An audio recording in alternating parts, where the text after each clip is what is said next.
저 협력은 무너집니다. 천천히 식다가 어느 순간 와르르. 근데 그게 왜 식는지 사람들은 지금까지 정확히 몰랐어요. 이기심 때문일까요? 손해봐서일까요? 학습한 결과일까요? 아니면 그냥 마음이 식어서일까요? 이 영상에서 확인하실 건 세 가지예요. 첫째, 5년간 시에라리온의 그룹 대출 47,000건을 추적해서 본 협력의 진짜 모양. 둘째, 사람들이 협력을 그만둔 진짜 이유. 셋째, 우리가 왜 주기적인 리셋을 필요로 하는가. 논문은 네이처 2026년에 실린 인간 협력의 단속적인 쇠퇴예요. 바로 시작해볼게요. 먼저 이 연구가 왜 특별한지부터 이야기해볼게요. 여러분 주변을 한번 떠올려 보세요.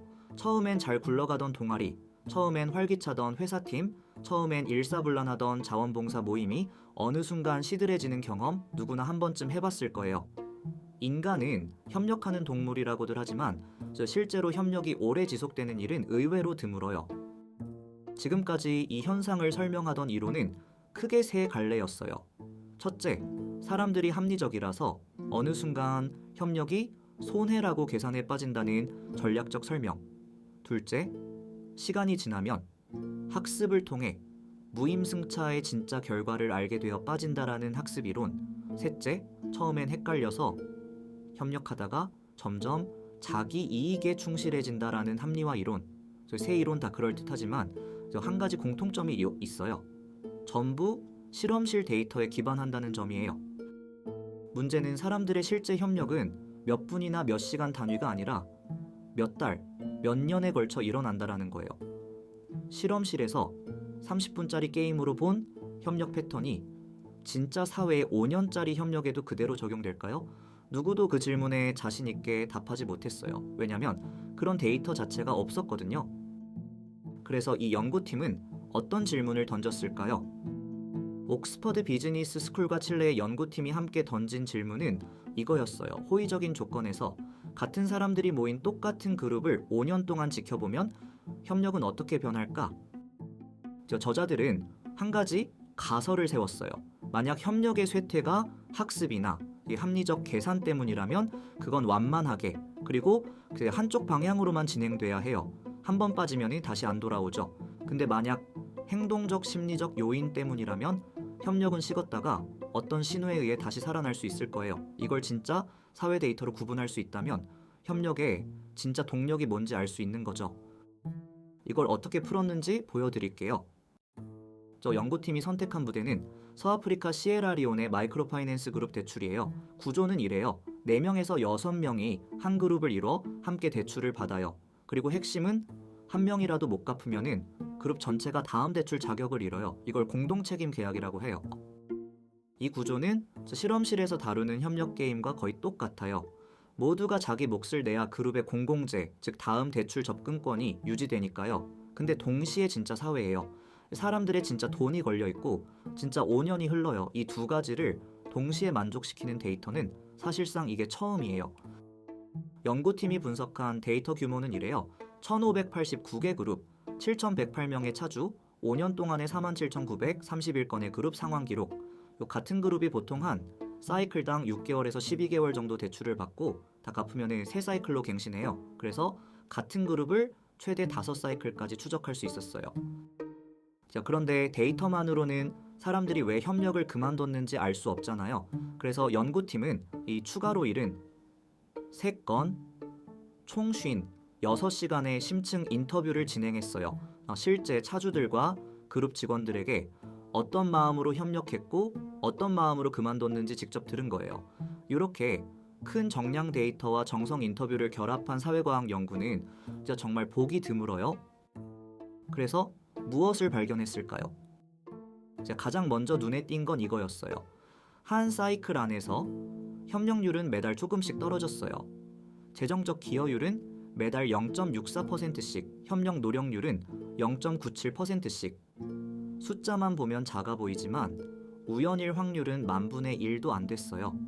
통계적으로 매우 확실한 패턴이에요. 근데 진짜 흥미로운 건 그 다음이에요. 한 사이클이 끝나고 다음 대출이 시작되면 이제 협력이 갑자기 확 거의 회복돼요. 평균적으로 재정적 기여율은 4.24%, 노력률은 2.87%가 한 번에 뛰어요. 같은 사람들이에요. 같은 규칙이에요. 그룹 멤버도 거의 그대로예요. 근데 사이클이 새로 시작됐다는 사실 하나만으로 협력이 살아나는 거죠. 그런데 더 중요한 게 있어요. 이 허위 회복은 영원하지 않아요. 연구팀이 사이클을 거듭할수록 본 패턴은 회복은 점점 더 빨리 사라진다라는 거였어요. 이 첫 번째 사이클에서는 비교적 천천히 식다가 두 번째, 세 번째 사이클로 갈수록 더 빨리 무너져요. 다섯 번째 사이클쯤 되면은 회복하자마자 또 식어버려요. 여기서 결정적인 데이터가 나와요. 만약 사람들이 학습으로 빠지는 거라면 회복은 일어나지 말아야 해요. 한번 학습한 건 잊어버리지 않으니까요. 만약 합리적 계산으로 빠지는 거라면 그룹의 재정 상황이 협력의 변화를 설명해야 해요. 근데 데이터에서는 그룹 멤버 개개인의 재정 상태나 사업 성과가 협력의 등락을 설명하지 못했어요. 즉 사람들은 실제로 능력이 부족해서 협력을 멈춘 게 아니라 동기가 식어서 멈춘 거예요. 그래서 인터뷰 데이터가 이걸 결정적으로 뒷받침해요. 연구팀이 인터뷰한 그룹의 91.4%에서 부분 무임승차가 보고됐어요. 즉 거의 모든 그룹에서 어느 시점엔 누군가가 자기 몫을 덜 내거나 안 내는 일이 일어난 거예요. 근데 그 사람들이 왜 그랬느냐를 물으면 답이 흥미로워요. 그냥 피곤해서요. 지쳐서요. 그냥 내기 싫어졌어요. 연구자들은 이 표현들을 인용했어요. 사람들은 실제로 자기 자신을 무기력하다, 늘어졌다, 내는 게 지친다고 묘사했어요. 그럼 이 발견이 우리에게 어떤 의미를 줄까요? 이 연구의 가장 큰 발견은 협력을 무너뜨리는 가장 큰 적이 우리가 생각해온 것과 다르다는 거예요. 지금까지는 사람들이 결국엔 자기 이익을 좇아서 또는 합리적 계산을 통해서 협력을 그만둔다고 생각했어요. 근데 이 연구는 진짜 저기 따로 있다고 말해요. 그건 서서히 식어가는 마음, 즉 동기의 자연스러운 쇠퇴예요. 이게 왜 중요하냐면은 모든 장기 협력이 필요한 시스템 설계에 영향을 주거든요. 예를 들어 환경정책, 기후위기 대응 같은 거는 수십 년의 협력이 필요하잖아요. 근데 사람들의 마음이 자연스럽게 식는다면 정책에는 주기적인 리프레시 신호가 필요한 거예요. 새로운 캠페인, 의식적인 리세팅, 새로운 목표 설정 같은 거요. 이건 우리 일상에도 적용돼요. 동아리든 회사팀이든 가족회의든 구성원이 그대로여도 같은 목표가 그대로여도 마음은 식어요. 그건 우리의 잘못이 아니라 자연스러운 거예요. 대신 주기적인 환기가 필요하다라는 거죠. 더 새로운 단계의 시작, 작은 의식, 환기를 위한 모임, 이런 것들이 실은 이 협력을 살리는데 정말 필요하다라는 거예요. 물론 이 연구도 한계가 있어요. 가장 큰 한계는 시에라리온의 마이크로파이낸스라는 매우 특수한 환경에서 본 패턴이라는 거예요. 이 패턴이 다른 문화권, 다른 형태의 협력에도 그대로 적용될지는 추가 연구가 필요해요. 또 하나, 마음이 왜 식는지에 대한 신경과학적 메커니즘은 이 연구가 답하지 않아요. 저자들도 이 부분을 명확히 한계로 밝혔어요.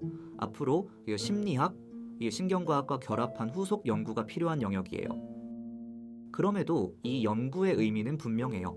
5년이라는 긴 시간, 7,000명이 넘는 사람들의 진짜 행동을 추적했고 이게 단순한 가설이 아니라 통계적으로 매우 확실한 패턴이라는 걸 보여줬으니까요.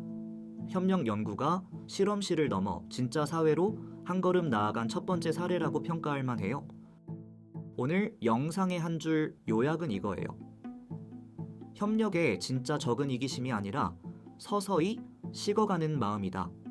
구성원이 같아도 규칙이 같아도 우리의 마음은 자연스럽게 식어요. 그래서 주기적인 리셋과 환기가 필요해요. 원 논문 링크는 설명란에 달아뒀으니 더 깊이 알고 싶으신 분은 직접 읽어보시길 권해드려요. 그럼 다음 영상에서 만나요.